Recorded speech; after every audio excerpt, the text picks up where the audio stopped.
All right, guys, I'm gonna try this walk and talk and show you guys a little bit about the island itself. So Rapa Nui is like a small island, 3,600 kilometers away from the mainland of Chile.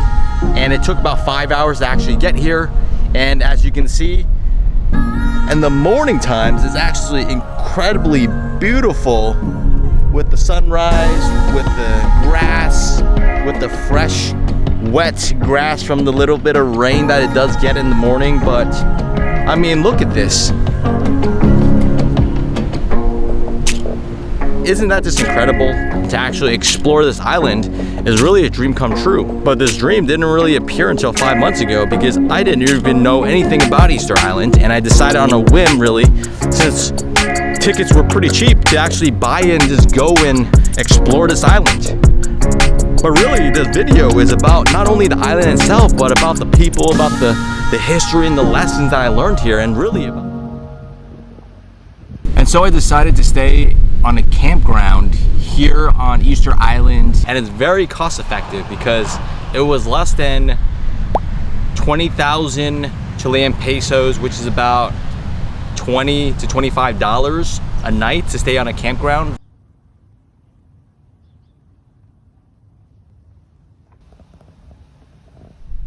What I didn't realize at the time was, as I was helping the campground owner with some of the things around the campgrounds, and as she was introducing things to me, she told me something as we got a little bit closer, was that she didn't have much longer to live. She told me that she had about 6 more months before the cancer would spread across her body. And she said it so nonchalantly. She said it as if it was a matter of fact, as such with life and death.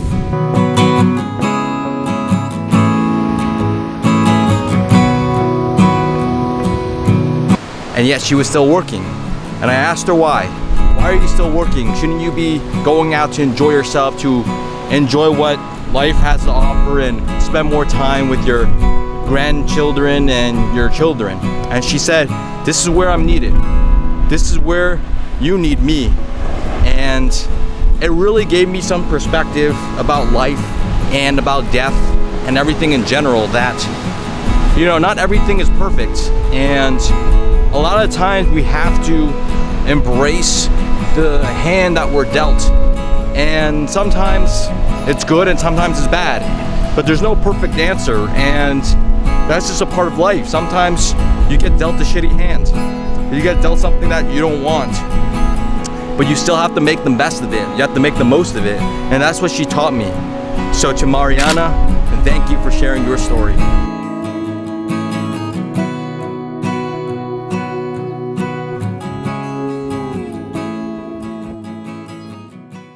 And it sort of goes into this history of these moai. These moais are stone carvings from a volcanic rock out here on Easter Island. And hundreds of years ago, there would be master stonesmithers that would cut these large stone statues that you see behind me out of these volcanic rocks and then drag them, or as the story goes, they walked among us, and they were walked all the way to their ahus, or their ceremonial platforms. And now look at these statues.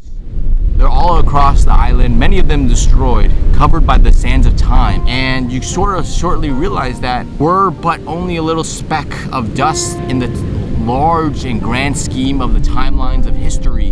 And that even though we think we're so important, we're so mighty, and that we have this giant ego, and myself included, that we're really just so small in the grand scheme of things, that it really tries to remind me that, hey, I shouldn't place so much importance on myself. I shouldn't place so much importance on things, on all the things that I covet, all the things that I chase, and to really focus on what you truly love, what you truly enjoy in life, because that's really all that matters at the end of the day. Hey guys, if you're enjoying this video and you're getting some value out of it, please, please, please, please, if you can just click the like button and actually subscribe, that would be really, really helpful, because it helps the YouTube algorithm actually show my content to more people. As always, thank you for watching. Something that I didn't expect while living on this island was the people that I met. the warm embrace, the stories that they told, and just the warm nature of it all. And it's this little island where there's just a small population of both a mix of Chileans and local indigenous people, and there's also the tourists. And it's just this weird mix of community where it's so small, it's so close-knit, where everyone knows each other, that people are on their motorcycles and they would stop by and wave at each other and say, hey, how are you, Jorana, and say good morning. And it reminds me of a close-knit nature that is very hard to find in our modern society. And it's difficult because we're also inundated with technology, with things that are going in our lives, and the constant battle and struggle of just daily living. And so I think about these things and I say to myself that, hey, this is the type of lifestyle that I would love for myself, to be part of a close-knit community where everyone sort of knows each other, that has history, and that can really be a part and a support structure in each other's lives, and to bring it home and to really understand each other on a deeper level that you really can't find in a big city like New York City, from where I'm from, where sure, you're around so many people, but it feels as if no one knows each other, that everyone's sort of in their own space, in their own bubble, so to speak. And I don't know, if that feels lonely. That feels as if you're surrounded by people, but you're all by yourself in a sense. And that's the worst feeling in the world. And so here on this island, it's almost like the complete opposite, where people see you around and they recognize your face because there's just not a whole lot of people, and you get a different feeling, a community feeling that is like no other. And that's what's special about this place. It's the people. It's not about the stone statues and the moais and the ahus and all the ancestral spirits and traditions and history that's all around you. Sure, that's great, but what ultimately remains in this society and this culture is the people. The people are what brings this culture back to life, so to speak. The dancing, the culture, the arts. Sure, there's also the history, but it's the people right here, right now, that represent the culture, that represent the Rapi Nui people.